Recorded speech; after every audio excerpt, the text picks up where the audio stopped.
We can watch this live. The U.S. spacecraft Odysseus is set to land on the moon in about, 10 or 11 hours from now. A company from Texas is poised to attempt a feat that until now has only been accomplished by a handful of national space agencies, but could soon become commonplace for the private sector, that is, landing on the moon. If all goes to plan, Houston-based Initiative Machines will guide its spaceship named Odysseus to a gentle touchdown near the lunar South Pole on Thursday, that's today, at about quarter to midnight. No, quarter to 11. Then runs experiments for NASA that will help pave the way for the return of astronauts later this decade. A previous effort by another U.S. company last month ended in failure, raising the stakes to demonstrate private industry has what it takes to put an American lander on Earth's cosmic companion, our moon, for the first time since the Apollo era. Accepting risk was a challenge posed by the United States to the commercial business sector. Intuitive Machines CEO Steve Altman said ahead of the launch, "Our collective aim is to return to the moon for the first time in 52 years."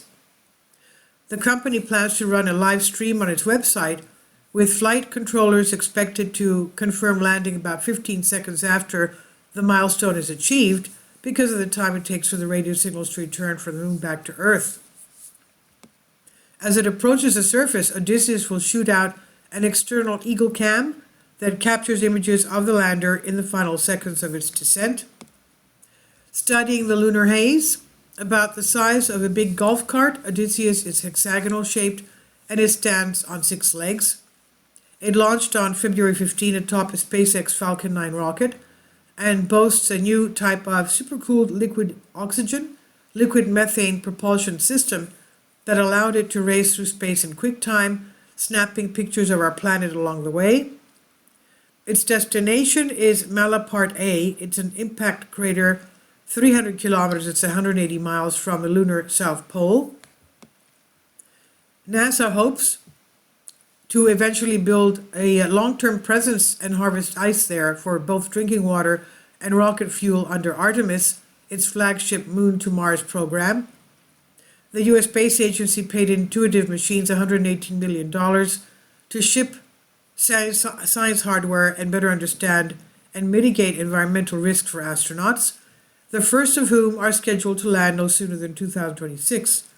Instruments include cameras to investigate how the lunar surface changes as a result of the engine plume from a spaceship, and a device to analyze clouds of charged dust particles that hang over the surface at twilight as a result of solar radiation.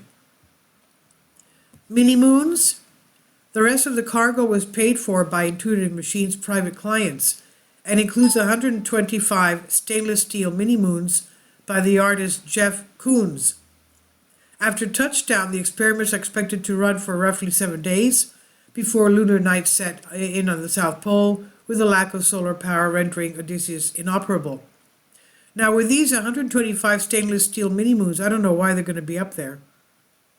Why are they supposed to be up there? I don't understand. There's no reason given for that. But anyway, dubbed IM-1, the mission is the second under the NASA initiative called Commercial Lunar Payload Services, CLPS, which is it created to delegate cargo services to the private sector to achieve savings and simulate a wider lunar economy. 4 more CLPS launches are expected this year, which would make 2024 among the busiest ever for moon landings. The first, by Pittsburgh-based Astrobotic, launched in January, but its Peregrine spacecraft sprung a fuel leak and it was eventually brought back to burn up in Earth's atmosphere. Spaceships landing on the moon have to navigate treacherous boulders and craters, and absent in atmosphere to support parachutes, must rely on thrusters to control their descent. Roughly half of the moon than 50 attempts have failed.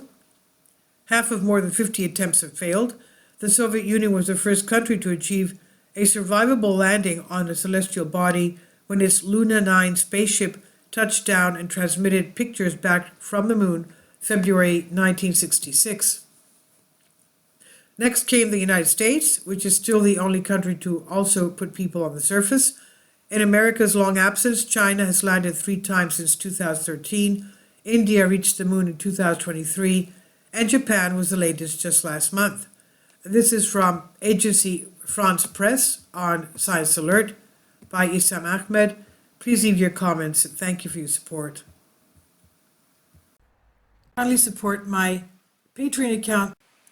The daily posts are 5 videos daily, and they are totally different from what I have on my YouTube channel.